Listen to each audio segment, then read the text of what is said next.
wano wetuze ge maka Hajji gabadde azimbira Zuula we bagenda okubeera era nga bye bimu ku Zuula byayagala ng'ayagala wano na wali wonna wamuweewe nga biwandiikibwe nti nze ali nguzizza Zuula yeyakeeka kiri kwako akalabika mawulire nga seeka akubira Zuula ne Hajji ali mukomera nga akubira Zuula nti jangu twogere ye Hajji yali asazeewo abimuwe Zuula naye nga abiteeka mu mannya g'abaana bamulinamu era ne bakola endagaano nga Hajji taziriimu Zuula n'abali ebweru ne bakola endagaano kati Hajji bwe zaamutuukako endagaano nga Zuula amugamba nti kumuguza Hajji n'abigana n'amugamba nze sirina musango gwe nazza nti nakwata baana bange ate bwe nkuguza ebintu bino nga saakwata baana sijja kikola nga mbiteeka mu mannya go Zuula wabula bwe mba mbikuwa nga mbiwa baana ekyo kiri oke kwegamba Hajji yali ayagala okumaliriza ensonga mu miyembe nga tezinagenda mu mawulire. Omukazi yamuteekako ekintu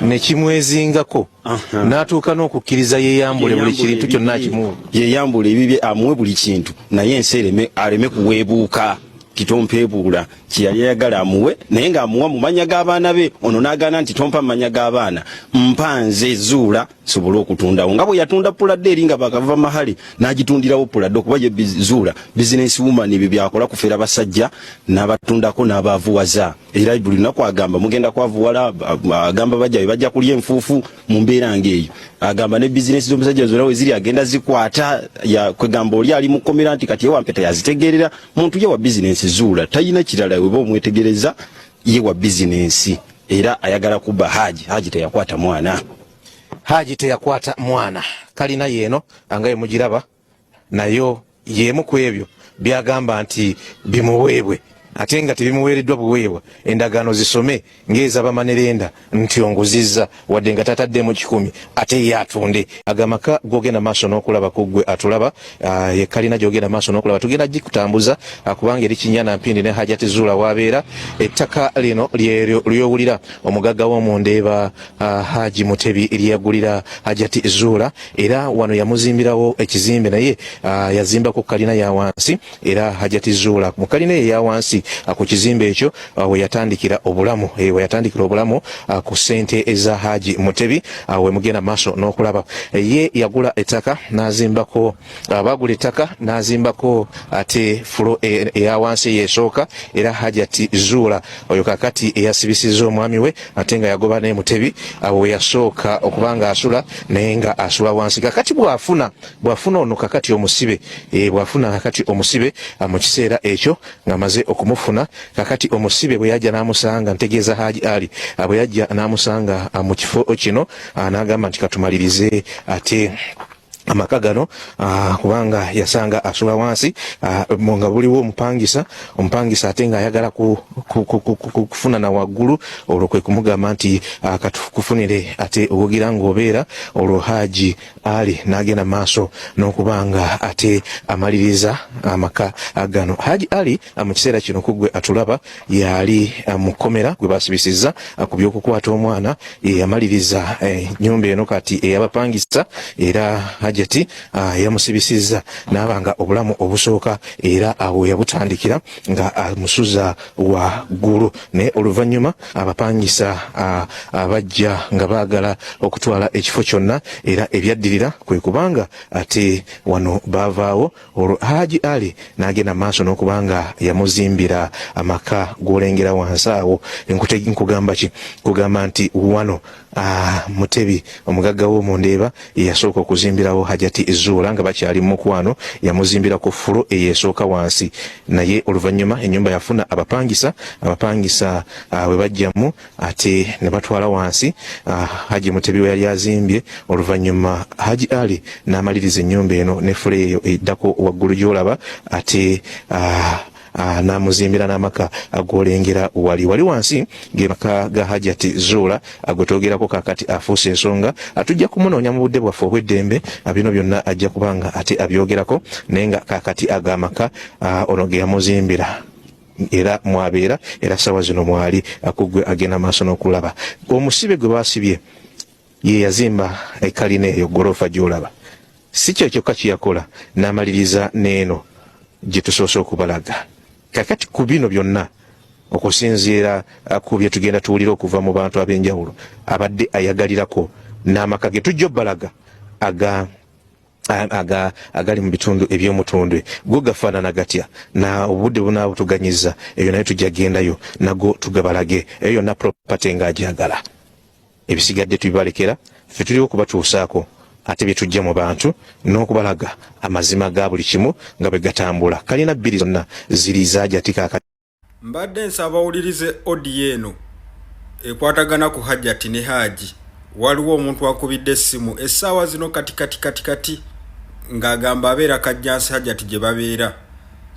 Anyinyonnyodde buli kimu ekikwatagana ku Hajjat. Naye ebigambo byonna byayogera alaga nti Hajji talina musango. Omukazi ayagala kubba bintu byani bya Hajji. Sooka owulirize odi eno. Nkwegayiridde mpanvu naye ebigambo birimu biwulirize.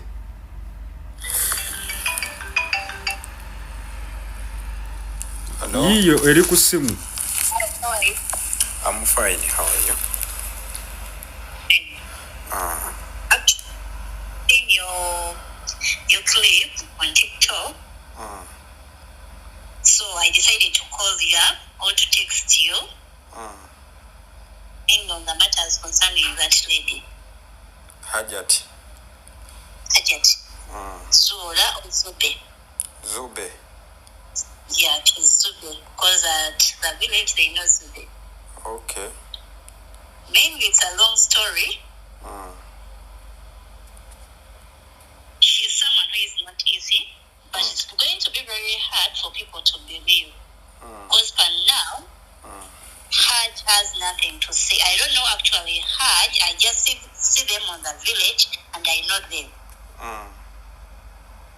It's going to be very hard to get support because already nga Hajjat nga ye yakutaba n'amawulire bonna n'amutwalayo okitegeera bali ku side ye which is very hard. Omanyi it's very hard. I rarely support men owulira but wawe ekituuka nga kisuse nga it's bleeding nga kiruma tuwa tekisupporting anti basajja naye weekubamu akafaananyi olina muganda wo nga bamukoze ebintu ebitasaana because it comes up that is the third guy. That is her game. The same thing, she did the same thing to the first man. First man yetata wabadisha. Then the second man, the father to some boy still. Because even where she constructed the home right now apparently, that same land it belongs to another guy by the names of Mutebiani? He's called Mutebi. He works in Mundeva. He's some rich guy. You understand? So it comes up still they get issues. Watching Hajj, but Hajj needs to get also justice. You understand? All over what and what. She's this kind of person even who doesn't pay people. You go in the village, you ask your muntu akwesa abantu tabasasula. Amabanja negamujjula. You understand? But it hurts and it pains. You can get a full story from those cases of Kajans. Yes, she was saying Babe Kajans Balemedomuwa support our police.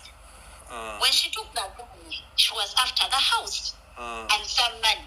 26M. Naye ate omuwaliwo webigambo byayogedde n'agamba simanyi teyeetaaga nnyumba yeetaaga bwenkanya bwa mwana we. I'm telling you, oba oyagala genda ku poliisi y'e Kajjansi. Naye kirala omuwala gwe boogerako Nisha omumanyi? Mulungi nnyo. I know the girl. Gwe muba mulaba omwana embeera ali mu mbeera ki like? Embeera ng'ovudde ku ekyo olaba this girl omulala eyavuddeyo n'ayogera. This other girl. This other girl yennyini omwana oyo abadde ne ba boyfriends ng'omwana. Okiwulira? naye where the justice is going to come kubanga medics basobola okugira ne bamanya nti spam count ne bakebera nti spam yono oba si yooli. Eyo ebadde part 1. Part 2 nayo ngenda kugiteekayo gundi mpanvu nnyo tosobola kubiruuza kubimalayo. Ngenda kubipostinga mu bitundutundu. Twagala Hajji naye afune obwenkanya baleme kumutwala butwazi kumusiba nga teyamaze kukebera mwana.